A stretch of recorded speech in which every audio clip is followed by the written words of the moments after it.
Las 12:15, tío, estamos aquí en la plaza del Nature y como podéis comprobar no hay nadie. Esto ya no es lo que era. Esto es Jueves Santo y la peña está rezando. ¿Tiene 21 días o qué? ¡Ay! ¡No grabes! La que también baile, ¿sabes? Poco ritmo, veo muy poco ritmo. Vale, venga. Yo vengo de Londres y la primera sitio al que vengo es a Nature. Hace 21 días. De Risis. Maranita, que hace más de una media y estamos lavándonos en Nature. Como cada jueves.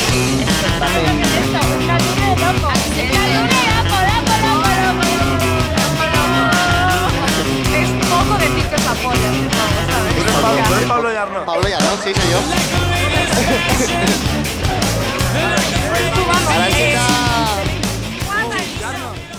Voy borracho, tío, y fumo moroco. Con los colegas un poco, ya tú sabes. Porque la gente, tío, quiere las claves. No fui a claves y rulo la base. Ya tú sabes, tío, que está ahí. Improvisando aquí en este freestyle. ¿Tenemos entrada o estamos en lista? No lo sé, el puto Guille rima. Así es como va subiendo para la cima.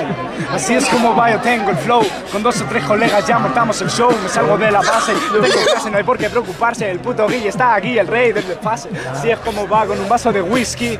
Unas tías matarían por un lifting, pero qué más da el puto Guille para el Nature. Así es como va, veo siempre porno, tube, me pajeo. ¿Qué voy a hacer? Soy un feo. Nunca ligo, tío, o eso creo. Estoy rimando aquí, guapo, te paso del micro. Así es como va en la impro, suena limpio.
Cierra Martín Galera.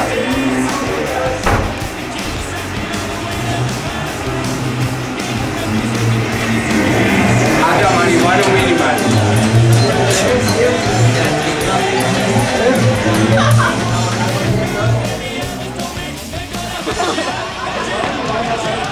Venga, decir. Pues si la cámara y todo, macho. Oye, pero ¿por qué no puedo grabar aquí? Que esto es la calle. Vamos, hombre. O sea, yo grabo lo que quiero.